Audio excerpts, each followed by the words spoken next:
Entrevista em 31 de outubro de 2011 para o projeto Marcas da Memória com o professor Severino Vicente, entrevistador Márcio Vilela, presente Raíssa Paz.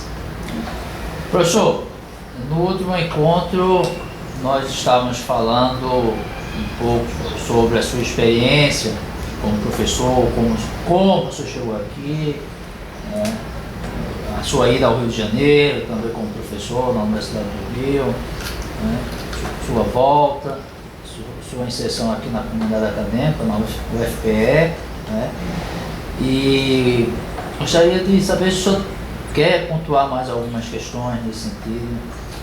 A Universidade Federal foi um projeto realizado finalmente, A gente pensa que, de certa forma, o final da carreira de um professor deve ser um pouco mais alto para mim. O ponto mais alto seria a Universidade Federal de Pernambuco, mesmo tendo já sido professor da Universidade do Rio de Janeiro. O meu objetivo era ser professor da Universidade Federal de Pernambuco. Então, tomando posse no cargo de professor, na função de professor, a 12 de maio de 1996, é um período começa uma experiência nova para mim. Essa experiência inicialmente tensa, porque estava voltando para casa onde eu já havia sido professor visitante no mestrado uma vez.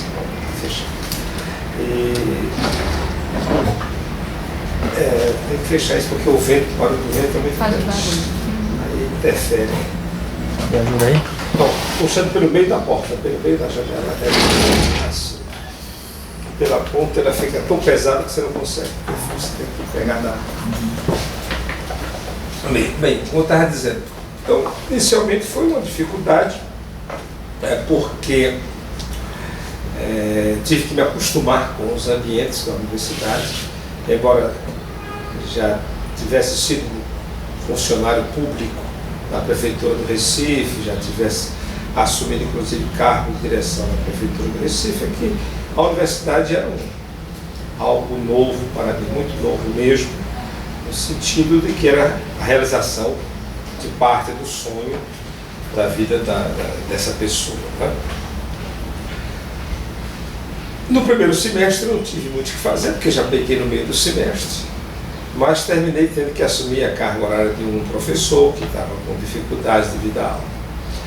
Depois assumi muitas disciplinas, porque meu quadro não estava completo na época. Eu peguei aulas de história moderna, que eram as minhas, mas também tive que dar algumas aulas de história medieval e também em alguns momentos contemporâneos. A escassez de professores fazia com que nós dessemos aulas para garantir. E foi também a época que começava o ensino noturno de história nesta universidade. Nós não tínhamos curso noturno, o curso de história era somente para o pessoal da tarde, que criava um certo privilégio, você tem um certo privilégio, e impedia que os trabalhadores viessem estudar à noite.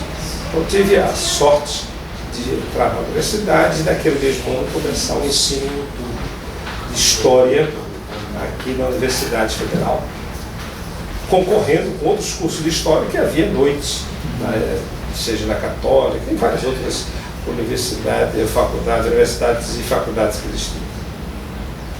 Então foi um período de adaptação para mim e de encontrar uma outra mentalidade de professores.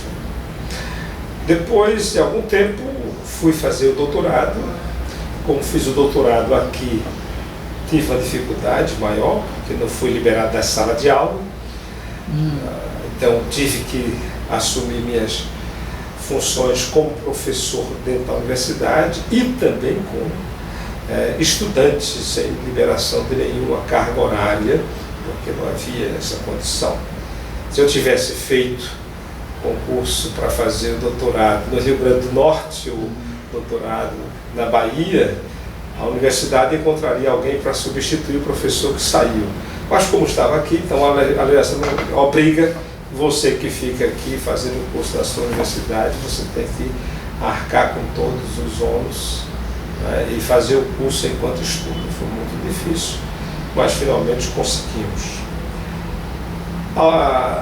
Assumi alguns cargos dentro da universidade, primeiro como vice-coordenador, era coordenador o professor Luciano, cuidar dessa parte, era função do professor da universidade dirigir ele próprio a universidade.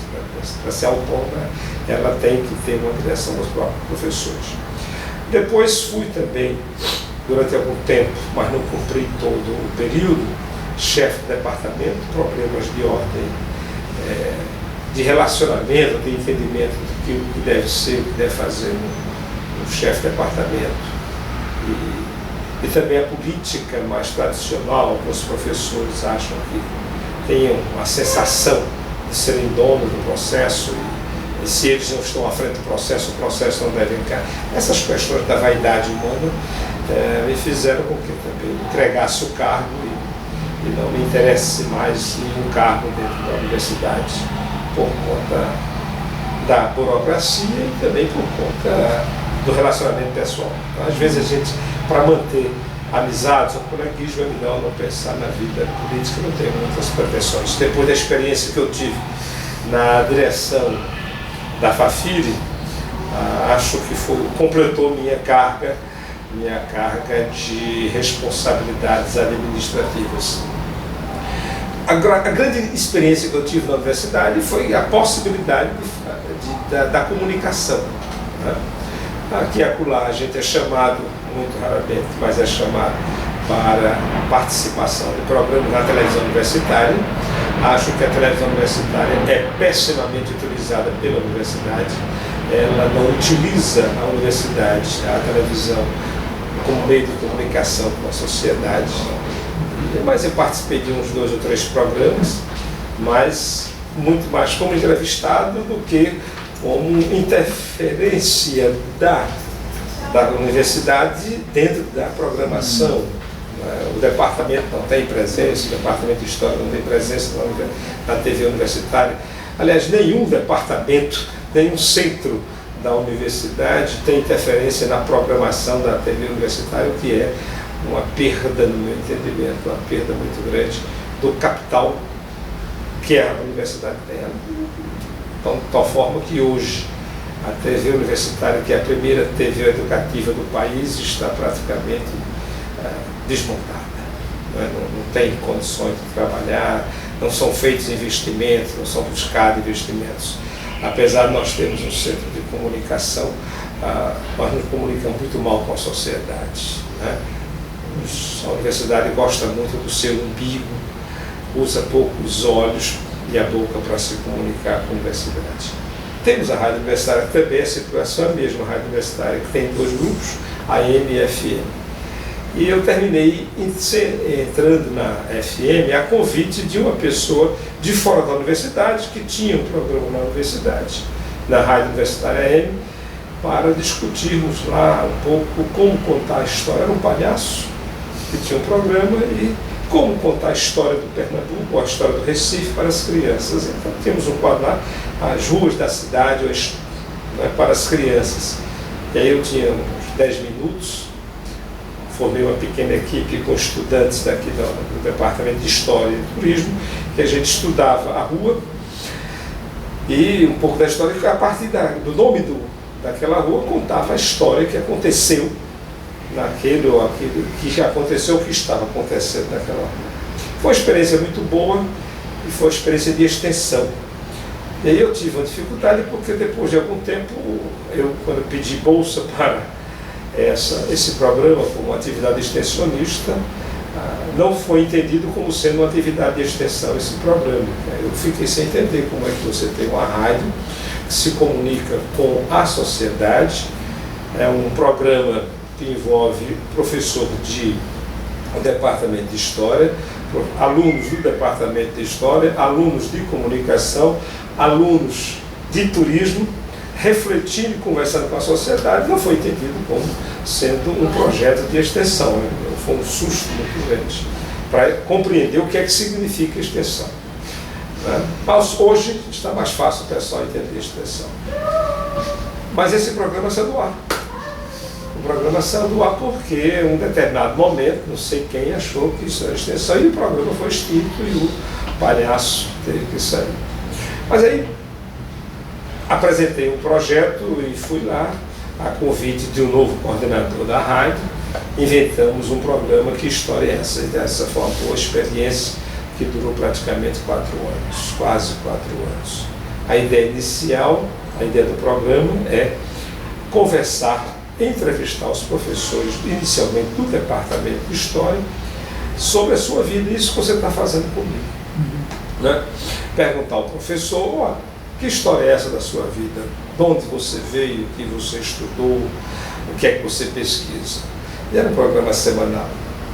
E aí eu me surpreendi, porque alguns professores se dispuseram aí, mas era difícil conseguir agenda, os professores nunca tinham. E como que era um programa ao vivo, mas fizemos um programa ao longo desse período, depois conversando com o professor de História da universidade.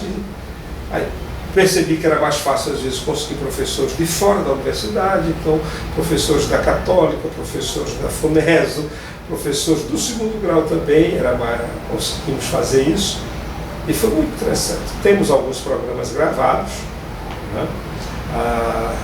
Mas, como era uma questão, hoje a gente chamaria até isso de história quase imediata. Né?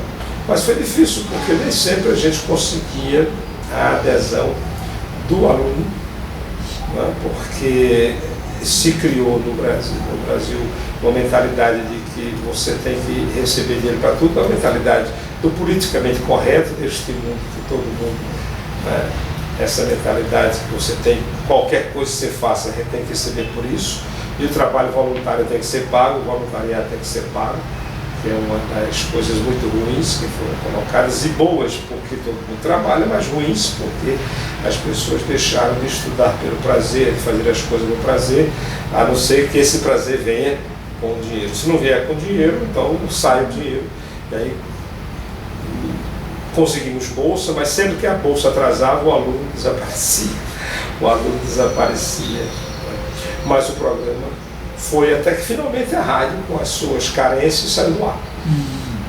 A rádio com as suas carências, o programa saiu do ar, o programa saiu do ar, a rádio, e aí nós estamos com essa proposta de voltar algum dia.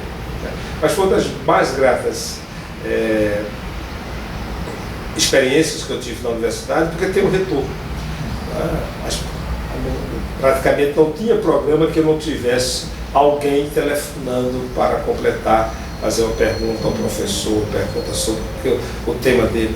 Então eu descobri que a rádio é uma possibilidade muito grande de comunicação do professor com a sociedade. E é muito bom, mas pouco usado. Mas essa foi uma boa experiência, tão boa experiência que agora a gente propôs à Funcultura esse programa do mesmo estilo, financiado pelo governo do estado, um programa, e eles aceitaram.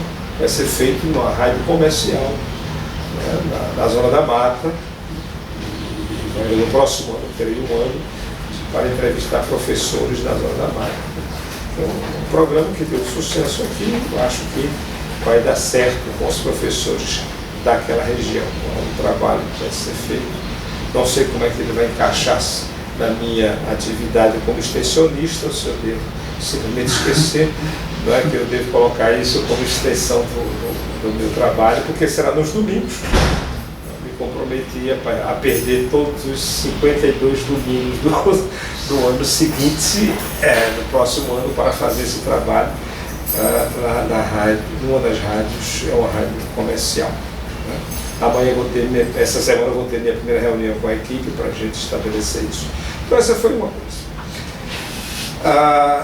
Na universidade exige que você produza como professor e exige que você produza como autor. E você tem que acompanhar os alunos, o que é muito bom. Mas há umas dificuldades. Primeiro porque com essa questão de especialização, como a minha disciplina se apresenta no 5º, no 4º período, quando o aluno chega no 5º, no 4º período, com a mentalidade de especialização já não tem mais nenhum aluno, porque o meu primeiro contato com o aluno é no 5º período. Aí os alunos já estão engajados em pesquisas de aprofundamento já no 1º período, no 2º período. Né? Então, aqueles professores que estão ou mais famosos,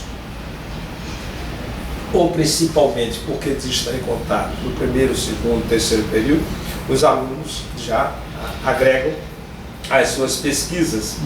E aí, quando chega no quinto período, já está todo mundo ocupado. Né?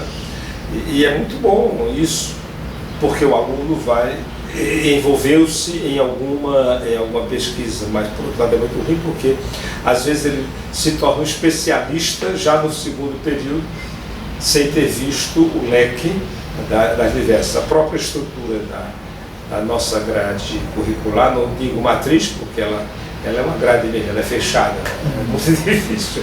Né? Nossa grade curricular não permite que o aluno tenha contatos mais com o geral, mas ele já vem na universidade. Aí eu vou ser professor de história antiga, eu vou ser professor de história isso, história aquilo. E aí, quando ele chega, a pesquisa é muito difícil. Tá? Como eu entrei muito depois no mestrado, doutorado, quando eu não era doutor, então eu não podia entrar no mestrado.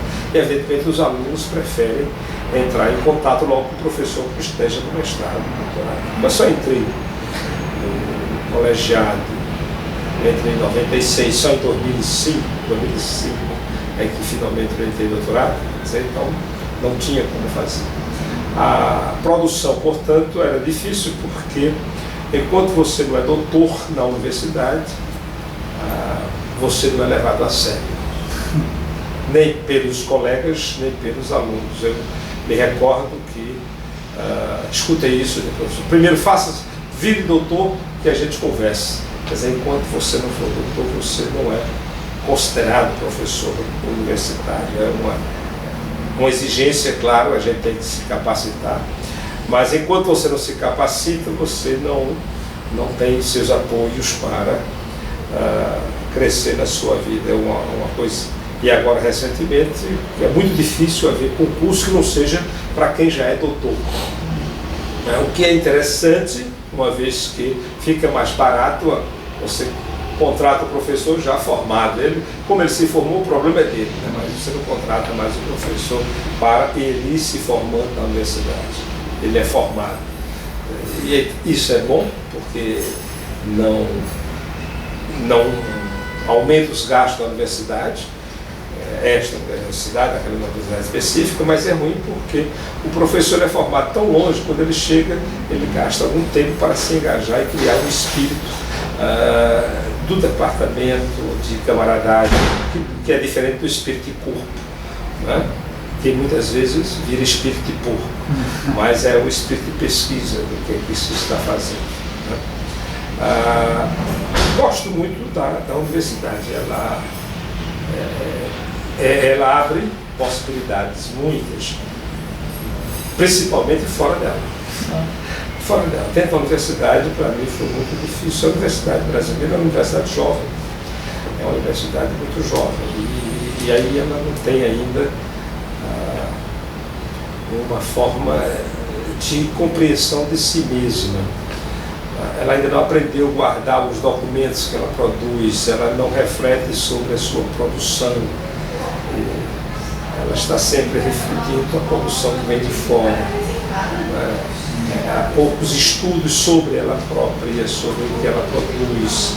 Eu tenho acompanhado alguns estudantes de mestrado e doutorado que, mesmo quando escrevem temas sobre a realidade do Nordeste, ou da sua cidade, Recife, ou do seu estado, Pernambuco, o outro estado do Nordeste, quando você vai ver a bibliografia, ela é 80% de autores europeus e cariocas paulistas, e quase não se vê a produção daquilo que é feito aqui. Quer dizer, às vezes o fulano não está pesquisando o que está sendo aqui. Eu tive uma experiência muito interessante de uma menina que terminou se tornando mestre comigo. Ela chegou por indicação de um outro professor, o próprio professor Vicente, que ele pensa sobre, ele chegou com um tema muito interessante, que era um jornal e um tema novo que ela havia encontrado e tal. E aí eu fiquei muito entusiasmado. E daqui a pouco a menina me apresenta e eu disse: mas você descobriu isso agora? E aí o que ela estava falando era a minha dissertação de mestrado defendida nesta universidade nos anos 80. Lá que ela estava no mestrado e já estava fazendo trabalho de conclusão, né? Mas ela não havia feito a pesquisa básica, quer saber o que é que essa universidade pesquisou sobre aquilo.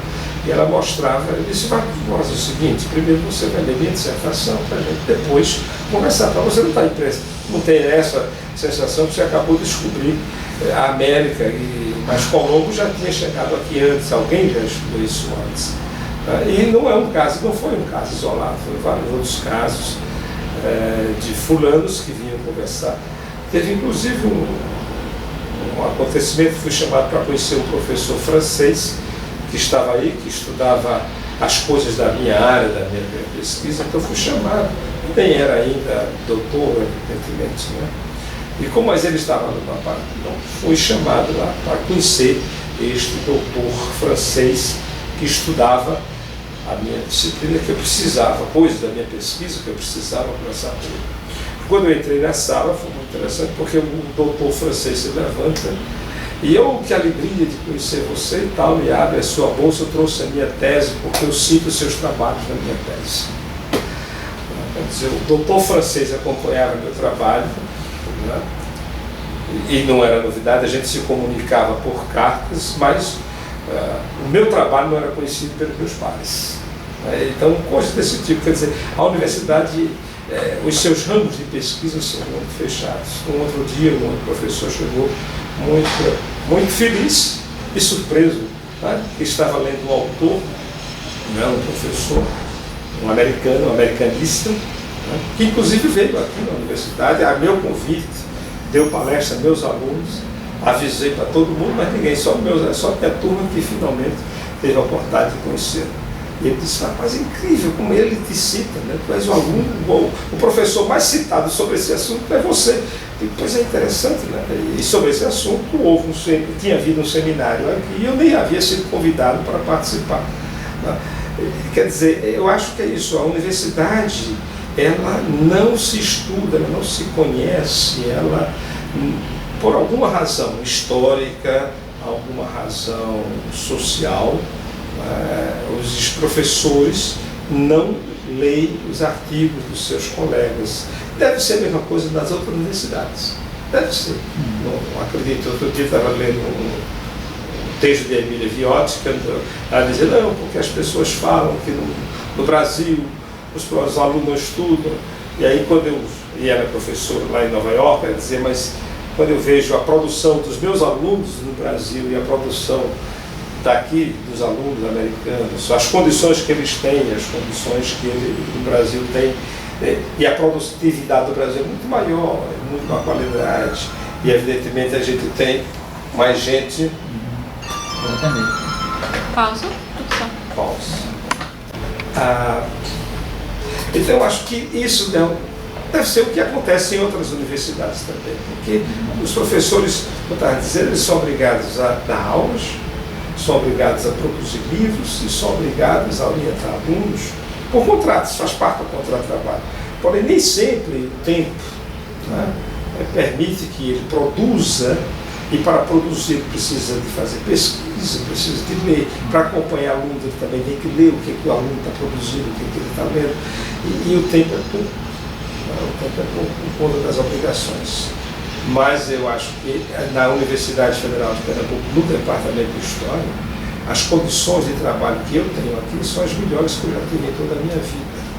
Eu entrei na universidade depois de 20 ou 30 anos trabalhando na escola privada, e as condições de trabalho aqui são excepcionais para mim.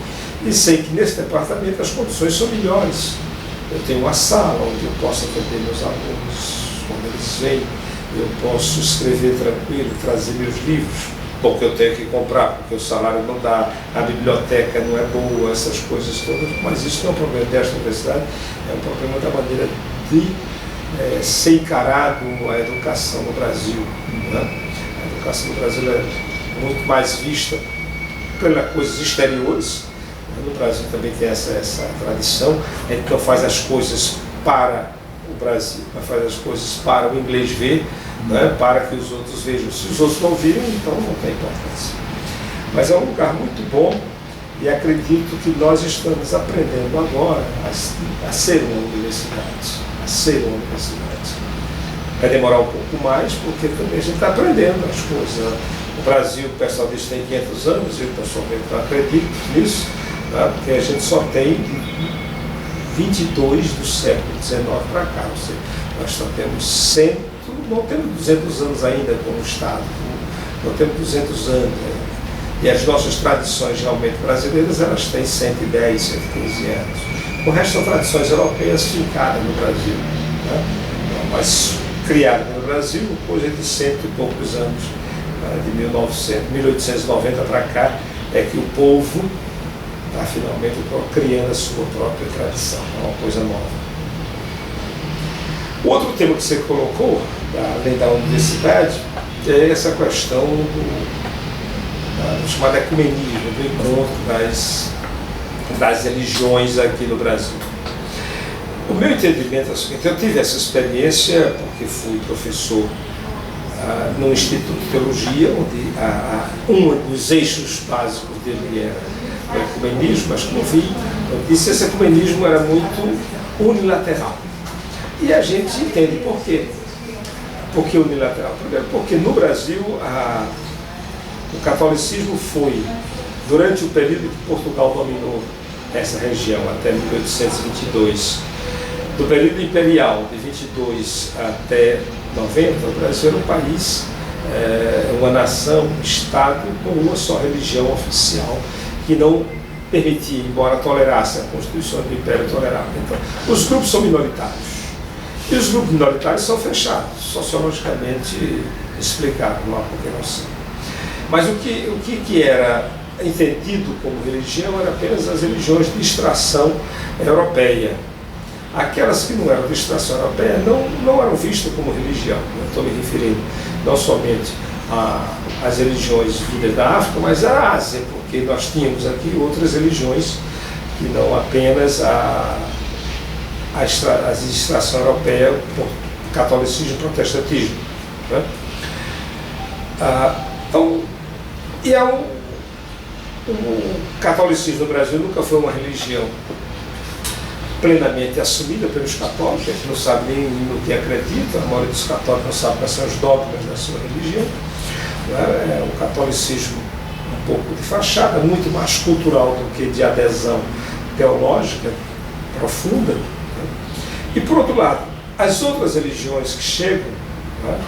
Principalmente as de cunho protestantes, que é do viés de origem americana, eles são muito guerreiros, né? Muito mais guerreiros do que o catolicismo. Então, como eles são muito guerreiros, eles são um tempo todo de confronto, de guerra e de condenação do outro.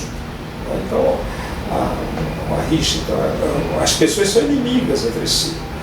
Eu participei de um seminário promovido por alguns professores, ou na verdade por um professor do Seminário Batista, era um professor de feição ecumênica, uma pessoa jovem, formação histórica e ideológica, e ele quis fazer lá no Seminário Teológico Batista um encontro ecumênico, e me convidou.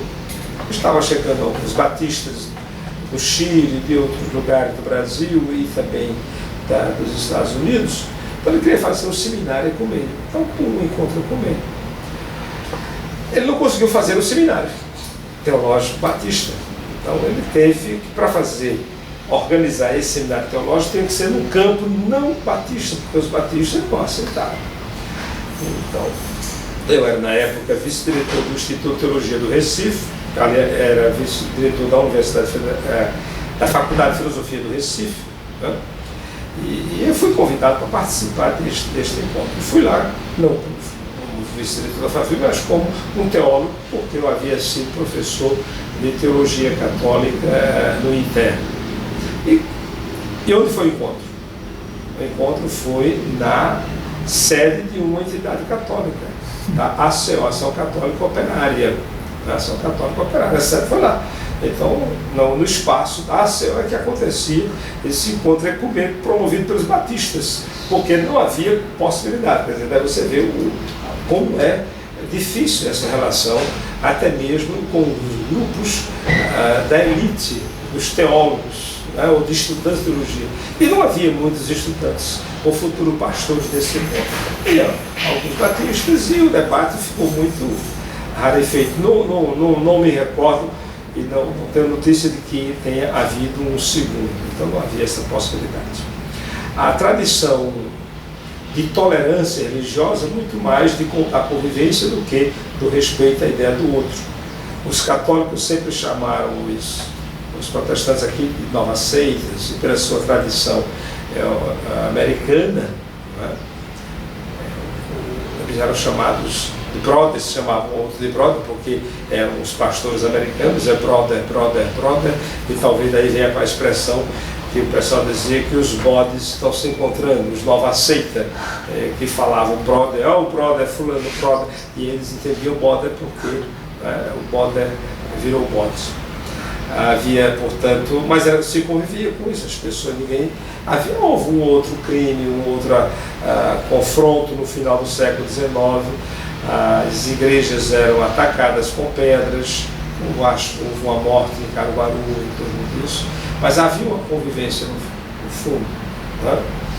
Mais difícil foi a convivência com o espiritismo, né? Quando ele chega no final do século XIX, e ao longo do século XX, você tem toda uma pesquisa um pouco a ser feita para ser estudada para historiadores, né? Para ver como foi avançando a ideia. Como nos jornais católicos havia até 1940 colunas constantes contra o espiritismo, né? O confronto do católico foi muito com o espiritismo, depois vai ser com o comunismo, né? E aqui o espiritismo no Brasil ele se confundiu e ele se misturou, ele se mimetizou e deu origem, por exemplo, à Umbanda, que é uma religião brasileira, uma religião 100% brasileira, que ela é formada por alguns conceitos espíritas, kardecistas, alguns conceitos da Jurema indígena, alguns conceitos do Xangô, como a gente chamava aqui em Pernambuco, Xangô, hoje é culto afro-brasileiro, candomblé, né? E também com coisas do cristianismo. Então é uma religião extremamente sincrética e brasileira, né? Que é a Umbanda, desde o século XX, 1910, 1909. A relação com os cultos de origem africana, esses cultos, eles eram vividos pela população de maneira muito nos subterrâneos, especialmente no período que vem da ditadura Vargas, né? Porque os fascistas têm sempre a tendência de centralizar tudo, né? Os fascistas antigos e os fascistas novos, né? Porque o pessoal pensa que o fascismo deixou de existir com o fim da guerra, da Segunda Guerra Mundial. O fascismo está por aí, tem fascistas que têm um processo de centralização e é uma centralização cultural. Então, durante a ditadura de Getúlio Vargas, na construção de uma ideia do Brasil, ele reprime efetivamente os cultos de origem africana, porque aquele processo que se achava que o Brasil não podia ser africano, né? E com isso, naquele período, há um achatamento dessa tradição que sempre existiu, de tal maneira, sempre existiu essa tradição afro-brasileira, que ela deu origem à religião da Umbanda, que não é africana, né? Que o pessoal cultivava alguns orixás que eles trouxeram da África, cultivaram, que aqui se adaptaram, né? Porque aqui os rios são outros, as matas são outras, os bichos são outros, né? Então eles trouxeram a sua memória de Xangô, a memória das suas rainhas, dos seus reis, dos seus rios, mas que aqui eles tiveram que se encontrar com a natureza, porque esses cultos afro-brasileiros, né, de origem, extração eminentemente africana, eles são parte da religião da natureza, ligada à natureza, uma religião daí eles estão presentes, Deus está presente em todo o mundo. Com o fim da ditadura, então, há uma reorganização e uma aceitação desses grupos como religião, né? Eu me recordo uma vez, uma menina chegou aqui na minha sala, ela veio enviada por esse professor da Rural, que também foi o que organizou aquele seminário ecumênico que eu mencionei antes, e só vai estudar, porque você está querendo estudar coisa ligada a Gilberto Freire, vai conversar com o Gil Vicente lá. E eu veio, e ela veio para cá, a gente começou a conversar. Depois passou um tempo recebendo minha orientação, depois ela preferiu, e a liberdade é muito boa, outros professores. Então, um dia ela mandou um documento para mim dizendo que a liberdade religiosa, né, a liberdade de culto é de 1952. E aí eu levei uns sustos. Não, isso é anterior e tal. Só depois de algum tempo eu vim entender que para os babalorixás, iarorixás, que sofreram uma repressão muito forte no período de Getúlio Vargas, né, e Agamenon Magalhães era o espelho maior dessa repressão aqui, quando Agamenon retorna para ser candidato a governador de Pernambuco, ele faz acordo com essa comunidade. E ele, que foi o grande repressor do movimento das religiões afro-brasileiras durante a ditadura do Estado Novo, ele consegue e passa na Assembleia Legislativa um decreto legislativo admitindo a esses cultos como religiosos. Então, para esse pessoal, a liberdade religiosa só veio em 52. Né? Por quê? Porque é aqui que ele começa a ser reconhecido como uma realidade religiosa. Culturalmente já estavam presentes, seja nos trabalhos de José Vicente, na organização do primeiro Congresso de Cultura Afro-Brasileira, com a participação de Gilberto Freire e de outros intelectuais da época, ou com Solano Trindade, um grande poeta que trabalha com esse reconhecimento da cultura afro-originária, né? Quer dizer, se no começo se lutou pela recuperação dessa cultura, é em 52 que para esse grupo. Então aqui sim há o marco. Passou um tempo para entender esta coisa, porque são muitas as religiões e a forma de relação que essas religiões têm. O pessoal da antropologia estuda mais isso, é uma história interessante. Nós estamos pouco na religião do Brasil. Para o Brasil, porque por influência do marxismo e um positivismo muito forte, a religião nunca foi assunto para o historiador brasileiro, né? O historiador brasileiro, no máximo, ele admite algumas coisas escritas por Nilo Pereira da religião católica, que é a crise do final do Império, né? E tem não mais. Então, nós não estudamos com afinco a história da Igreja como importante para a formação do Brasil, carregado com o preconceito marxista, né, de que a religião ele é a prisão do homem, né, é o ópio dos povos. Né? E eu sempre pergunto, né, se a religião é o ópio dos povos, qual é o ópio dos ricos? Né? Porque se tem o ópio dos pobres, deve ter o ópio dos ricos. Né? Mas que também o pessoal não fala muito. Né? Então esse preconceito faz com que as pessoas não estudem. Né?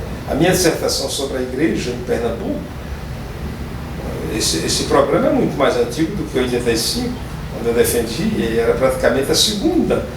O pessoal estuda muito as outras coisas, mas não estuda a igreja. A história da igreja, a história da religião não interessa para o historiador dessa universidade. Não interessa. Né? Aí estuda a história como antropologia. A religião aí vai para a antropologia, o pessoal estuda.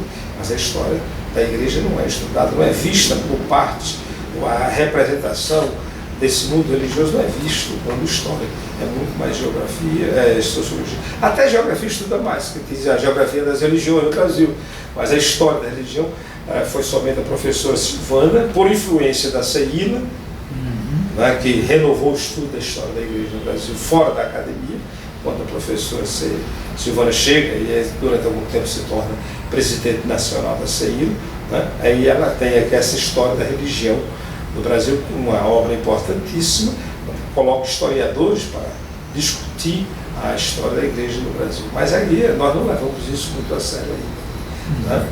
Mas é uma coisa que vai crescendo, né? Porque a nossa tradição é muito mais colonial, né? Nossa formação histórica é muito mais colonial. Nós saímos da nossa história, né? Nosso curso de história de uma visão muito, mas bastante colonial para uma pós-moderna, né? Daí a história oral cresce muito importante aqui, né? Depois que o marxismo enjoou todo mundo, né? Todo mundo enjoou do marxismo, então é para lá. Então, mas não há esse estudo. Então, essa compreensão ecumênica não existe do ponto de vista do ensino, né? Não existe, porque nós convivemos, mas não convivemos no mundo. O ecumenismo é uma reflexão sobre isso e o reconhecimento de que o outro é uma doutrina diferente de mim e que ele não precisa se tornar o que eu sou para eu poder conversar com ele, né? Mas eu posso conviver com fulano desde que eu não converse sobre esse assunto, né? É assim que esse ecumenismo funciona, né? Tinha mais alguma outra coisa? Não, esse ecumenismo ele é mais uma espécie, entre os protestantes, mais uma ideia de cooperação entre eles. Eu não sei nem se existe o ecumenismo entre protestantes, porque se a gente for fazer um estudo de uma coisa que não se fala no mundo protestante, que é a apostasia, né? Porque você tem o crescimento dessas igrejas, né? Então, então tem muita gente que está o tempo todo saindo de uma igreja para outra, com esse self-service religioso que eu nos ofereci. Você faz a religião que quiser, então o fulano está nessa igreja, amanhã está na outra, então não há estudo sobre esse mundo da apostasia religiosa. Então, não há esse ecumenismo, porque existe um processo de apostasia e de mudanças constantes de fulano de uma igreja para outra igreja, uma migração constante. Evidentemente, quem mais sangra é o catolicismo, e o catolicismo sangra por quê? Porque ela sempre foi a maioria, né? Então ela vai esvaziando um pouco, mas ela tem um estudo da história das religiões, se fosse estudar historicamente, teria que ver como é que se passa esse processo de apostasia, uma história das heresias do Brasil, né? Como é que, das apostasias que acontecem, quando é que o fulano sai de uma igreja, ele sai da Batista para ser presbiteriano, ou sai da presbiteriano X para Y, né? Ou sai da Batista de tal canto para outra Batista, ou sai da presbiteriana para se tornar episcopal, ou do episcopal para a anglicana, né? Ou retorna para o catolicismo. Quer dizer, esse estudo ainda, esses cruzamentos de dados, como nós aqui também não estudamos muito a história quantitativa, nós não trabalhamos muito com dados, né? Temos dificuldade de estudar a história quantitativa, nós não temos essa coisa. A gente não pode trabalhar muito sobre isso ainda. Professor, o que mais o senhor gostaria de falar para a gente? Não, acho que o que interessa já foi dito. Me interessa mais o futuro agora, mas no futuro historiadores não falam, né? Historiadores não falam do futuro, não podem falar do futuro, não devem, no meu entendimento, falar do futuro. Aliás, ninguém pode falar do futuro, a não ser quando ele se torna presente e logo passado, né? E a gente reflete, então o que é que vai ser no futuro? Eu não sei, a gente tem algumas perspectivas de futuro. Eu me recordo que quando era mais jovem, antes de entrar na universidade, eu fui acusado de ser toibiano, né? Porque eu li as obras toibianas e entrar na universidade e tem um conceito e termina, a gente é moldado. Como ele é católico, ele é cristão, então ele é muito mais próximo de mim, Toynbee, né? Então quando eu chego aqui, então, o problema é que todo mundo era marxista, Marx, ninguém lia Toynbee, né? Eu só leio Marx, e Marx por certo viés, o viés de Martha Hanner, que é, né? Depois o viés gramsciano, né?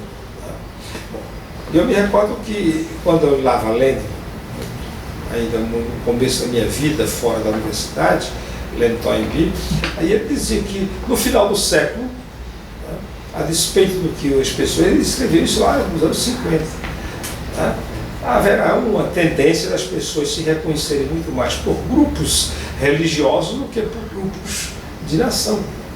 Ele dizia isso nos anos 50. E, evidentemente, ninguém lia, não levava a sério o que ele dizia.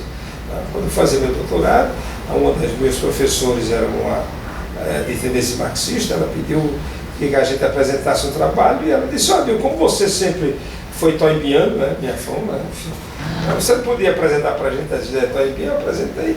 E aí, quando eu disse isso, ela disse: mas ele dizia isso. Então ele estava certo. Não é que ele estava certo, né? Ele tinha um outro óculos social, né? E como ele tinha uma formação muito mais ampla do que nós aqui no Brasil temos como historiador, né? Um fulano que acompanhou o século XX todo, né, praticamente, desde a Primeira Guerra Mundial, ele estava assessorando, então tinha uma visão ampla do mundo, e longa, né, visão longa. O fato de ele ter estudado as civilizações como ele estudou, e não apenas uma só, né, ele não estudou uma só, estudou todas as civilizações, ou o máximo possível, fazendo comparações e tal, é bom, era genético, digamos, mas ele tinha essa perspectiva, né? Enquanto que os outros achavam que não, que todo mundo dizia que a religião ia se acabar no final do século XX, não ia ter mais religião, não tinha mais coisa nenhuma, né?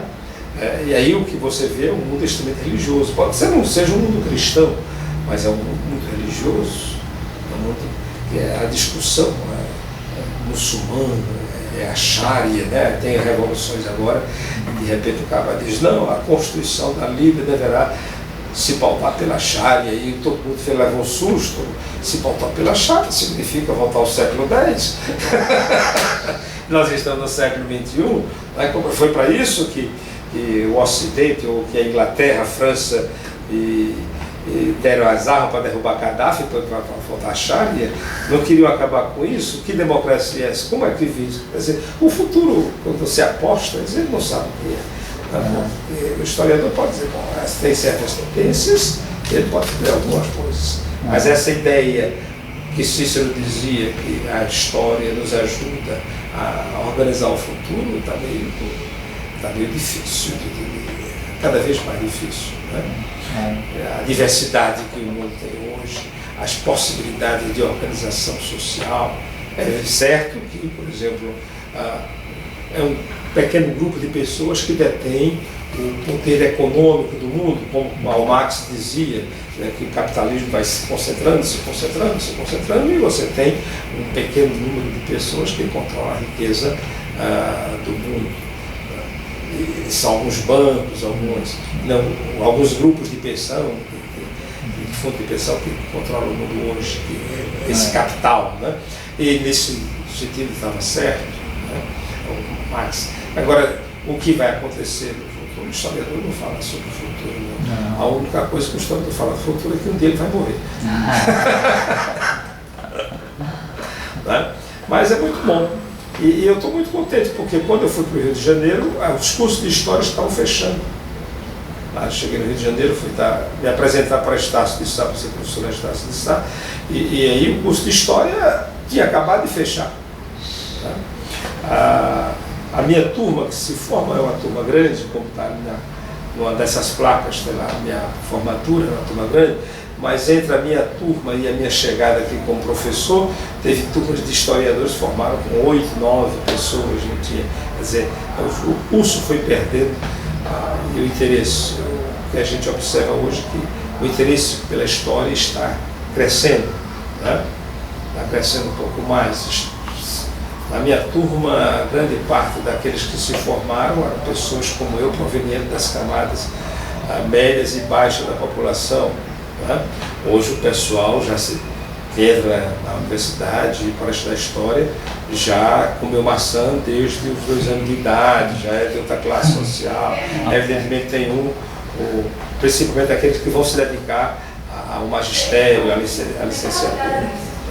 Mas você tem outras classes sociais, outros comportamentos. E a militância da história talvez não seja mais a militância que eu gostaria que fosse. Meus alunos têm um outro tipo de militância, um outro tipo de história. Mas A gente sabe que o movimento da história independe das vontades dos indivíduos, apesar dos indivíduos fazerem a história dentro dessa coletividade, mas acredito que há uma preocupação maior por estudar a história, nem que seja de uma maneira um pouco, às vezes, superficial, tá? Como isso ficou esmigalhado demais. Quando se esmigalha demais o pão, você não consegue comer mais o pão, né? Quando o pão tem muito bromato, passou um tempo que a gente ia nas padarias, comprava um pão, né? Aí ficava aquelas migalhas, você não conseguia comer pão, né? Porque quando você passava a faca para passar a manteiga, o pão desmanchava na sua mão. As migalhas você não pode mais comer o pão, você come migalhas, porque ele perdeu o seu contexto, a sua tessitura. Né? Evidentemente as migalhas fazem parte da história, mas elas não são efetivamente a história. Né? Mas que história é que se contava? Que história é essa que se contava? Que se contava uma história que justificava a sociedade que ali estava. Hoje o historiador está mais interessado, deve estar mais interessado em tentar entender por que é que você tinha aquele tipo de história, né? E quem sustenta esse tipo de história. Claro, quem sustenta esse tipo de história, dizem, é a classe dominante, mas quem sustenta esse tipo de história é também a classe, se existir também a classe dominada, né? Porque se não existir, se ela não quiser, ela não é dominada. Se ela quiser, ela pode mudar. Né? Aí nós temos uma tendência natural do conformismo, uma tendência quase natural da acomodação. Os nossos historiadores, elas podem escolher os seus objetos, cada historiador escolhe o seu objeto da história. Né? Quando eu me formei, fui orador da minha turma, e aí eu dizia, nós nos formamos para contar a história do povo brasileiro, do lugar onde nós estamos. E qual é o meu lugar? O meu lugar é este. O meu lugar é este aqui. Eu vou contar a história deste povo, que eu não encontro nos livros. Então hoje, muitos anos depois de formado, e publico meus livros estão de acordo com o discurso que eu fiz na minha formatura. Eu estou contando a história do povo, de onde eu vim, a história do povo brasileiro. Eu não gasto muito tempo contando as guerras. Né? Eu fui lá para as bandas de Águas Belas pela primeira vez, com Juvenita, lá nos anos de 1980, né? E aí ele me falava de uma grande guerra que tinha acontecido. E aí, que é essa que aconteceu aqui? Está numa gaveta aí guardada essa história aqui. Uma guerra que aconteceu, uma guerra. E aí eu queria saber que guerra é essa. E aí ele, Juvenita, me contava que é o seguinte, que fizeram essa estrada aqui no meio da nossa aldeia. E aí ele participou desta guerra. Passou uma estrada aqui. E essa estrada, essa rodovia que passa, que matava os animais, matava os índios pequenos que estavam atravessando, porque não tinha controle da nossa cidade. Então nós, era uma BR que passa lá, né? O nome daquela BR, que é 423, eu acho. Né? Que passa pelo meio da tribo, né? Passa rompendo lá. Então eles fizeram uma guerra, e ele me contava essa guerra, que foram para o meio da rua, pegaram, interditaram a rodovia, e passou uns 15 dias, não passava carro, no caminhão, se armaram em guerra, até que não tinha solução, e arrumaram a solução, fizeram um túnel baixo para que os animais passassem, para que, né? E essa é a história do povo de Águas Belas, aqueles índios furiou, isso está lá na história, essa história que não é contada em canto nenhum, nunca vai ser contada, mas Juvenita me contou na época em que eu estava trabalhando com o governo do Estado e organizei o que a gente chama hoje, eles chamam hoje de educação indígena. Não tem lá no Departamento de Educação Indígena? Pois é, no dia que alguém for pesquisar essa história de educação indígena, vai descobrir que lá está o nome do professor Severino Vicente, que organizou os primeiros cursos de educação indígena, né? E foi assim que eu entrei em Águas Belas, foi assim que eu visitei várias aldeias, né? E comecei ajudou-me a perceber a diversidade cultural, a diversidade do povo que nós temos aqui. Mas Eu nunca imaginava que ia fazer essa história para você, que é, né, ligado aos poderosos de Águas Belas. A outra vez que eu fui a Águas Belas foi para dar uma palestra. E nessa palestra, numa escola municipal. Né? E nessa palestra eu levei de um livro comigo. A gente tinha elaborado um texto e eu decorei meu texto em português e disse para ele, e ele começou a dizer o texto em IAT. Então, pela primeira vez em Águas Belas, ele que numa escola pública, não na escola indígena, não na aldeia, mas ali dentro, né, na frente do secretário, da secretária de Educação, né, lá. Então foi dito um discurso em IAT. Eu não sei uma palavra de IAT, mas eu fiz isso. Eu peguei um índio que tinha ido lá para estudar português. E ele volta, depois já maduro, com seus 20 e poucos anos, né, para fazer um discurso, dizer sobre a cultura de Águas Belas. Aí a gente levou a porção de objetos e ele começou falando de cada objeto em IAT. Evidentemente ninguém entendeu nada. Da mesma forma que ninguém entendeu o que ele disse, entendeu porque eu traduzi, porque o discurso era firmado antes, né? Quando a gente teve, eu fui homenageado por um livro que eu ajudei a escrever chamado Esta Terra Tinha Dono, né?